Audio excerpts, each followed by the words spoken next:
Well, we're here. Finally.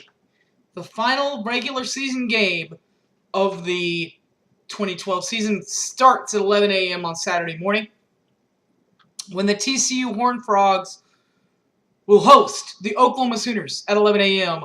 on ESPN. We'll tell you all the things you need to know. Who's calling the game, things you might not know. What happened last time these two teams played, the biggest win in the Stoops era for Bob Stoops and the biggest win for TCU. King Me Baby is back. The Switzer moment. National conference titles for TCU and Oklahoma respectively. The coaching matchups, injury updates, and my goals for this team. Of what has to happen for Oklahoma to clearly put themselves in situations to add another year to that conference title realm. All that and more coming up next. Boomer Sooner 1982.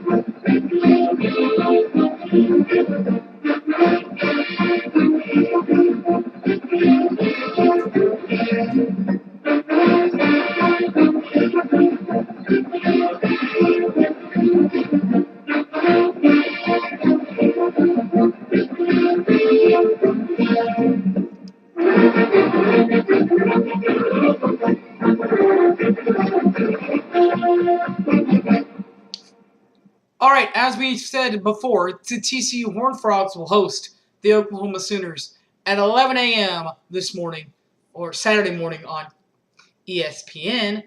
On ESPN, Joe Tessitore, Matt Millen, and Sharon Spark will have the play for you live from Carter Stadium in Fort Worth. Here's some things you might not have really thought about, but it's true. Is that TCU has beaten the teams that they want to beat. Texas. They beat another Big 12 rival and a newcomer in West Virginia, and they just lost a heartbreaker to Texas Tech a couple of weeks ago in Fort Worth. Last time these two teams faced off was in 2008, and it was in a 35-10 win in Norman for Oklahoma, on course for another national championship appearance in the Stoops era. The biggest win for TCU in the era was 17-10 in 2005. That remains Stoops' only home opening loss to a non-Big 12 opponent. As far as, besides Notre Dame, this year, but opener, yeah. Biggest win for Oklahoma, of course, 35-10. In the Stoops era, of course, 35-10 over them, the national championship year in 2008. King Me moment, Switzer's moment. King Me Baby says, Switzer is talking to the Dallas Morning News saying, quote, this is shortly before the OU Texas game, so they had him in and doing radio stations and clubs and stuff and interviews for the Red River rivalry. But they also asked him about TCU, and he says, quote, I remember when TCU was good, and they're getting better because of the scholarship limitations. This will enhance their program, and they will become a big win since they are now a Big 12 member. They will be competing for the same guys that Oklahoma and Texas compete for. And they are selling the same things, conference championships, winning records, BCS games. It'll enhance the program without any question. Switzer says that about there. How about TCU as it is now, conference titles? Well, they have two of them. They have a couple of them since 99 when Stoops got there. 99 and 2000. And then Gary Patterson led them to a couple since Bob's been at Oklahoma. 05, 09, 010, and 2011. There have been a lot of them since Bob Stoops has been at Oklahoma. 02, 03, 2000, 2002, 2003, 2004, 2006, 2007, 2008, 2010. Conference championship games. Well, TCU, the WAC, and the Conference USA, and later the Mountain West Conference. All those three that they've been a part of in TCU have not had conference championship games since they were in that league. Oklahoma, though, has had Big 12 Conference championship games, as we know. In 2000, they took care of Kansas State in Kansas City. In 2002, they took Colorado in San Antonio. In Alamo Dome. In 2004, they took Colorado in Kansas City. In 2006, they took care of Nebraska in Kansas City. In 2007, they took care of Missouri in San Antonio in the Alamo Dome. 2008, they took care of them in Missouri. In 2010, they took care of Nebraska in Jerry's World, Cowboy Stadium. The Death Star is what some people are calling it. No matter what you call it, that's where the game was at. Bowl record for BC for Gary Patterson. He's in his 11th year at TCU, 7-4.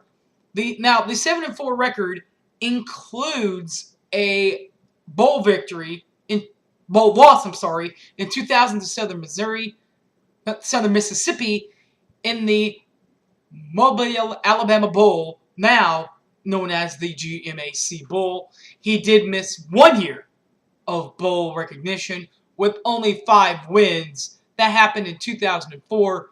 They bounced back in 2005 by not only beating Oklahoma in Norman, by the way, but with only 1 loss throughout the year. That loss to SMU the exact week after they beat Oklahoma.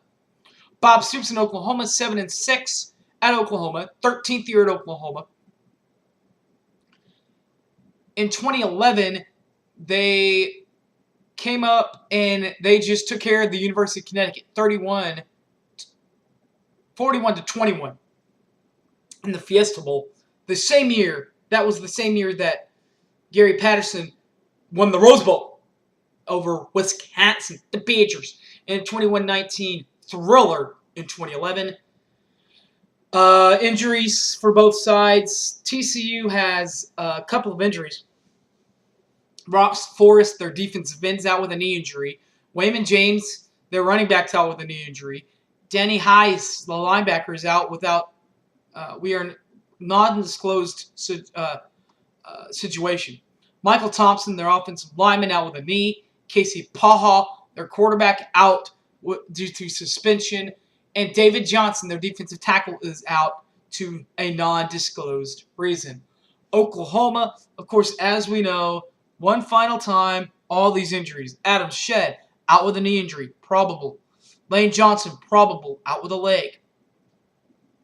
Those 2 guys are probable to play this weekend. Here we go with the regular injuries. Marshall Munsell, a fullback, out with a knee. Tyler Evans, out with a knee, offensive lineman. Tyler McNamara, had a shoulder. He had to have surgery on that. He's supposed to be completely healthy from that. Trey Franks, Quentin Hayes, and Jazz Reynolds all suspended again. Bronson Irwin probable would come back with a knee. And last week's hero on OU's sideline, at least, Brendan Clay. He had the game-winning touchdown, but did get a little nicked in that game. Probable with a knee injury. The 3 main goals for this team: number 1, offensive. Get off to a quick start, and you have to be ready to score. TCU has an amazing defense. They know how to stop you. So what you have to do is make them stop you. You've got to score points when you can. Defensively, pay attention play to play. Don't think too much about one play. TCU loves to run the football. And that's where Oklahoma has had their Achilles heel. It's been the running game defense.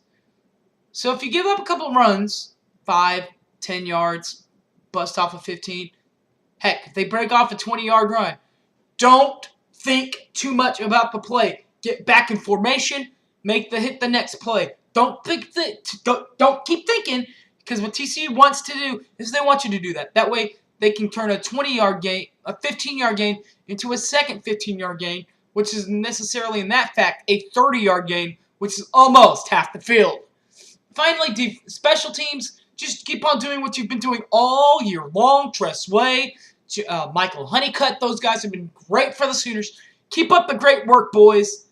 Coming up next will be our post-game. After that will be the Bowl Blitz. All the bowls, not just Oklahoma's, all the bowls will be coming up. And, of course, Oklahoma's individual bowl preview. All this and more will be coming up later. This has been the TCU preview broadcast. Once again, Joe Tessishore, Matt Millen, and Shannon Spark will have the game on ESPN at 11 a.m. on Saturday morning from Carter Stadium. This is Harry James Taylor. Thanks a lot, and as always, Boomer Sooner, fellas!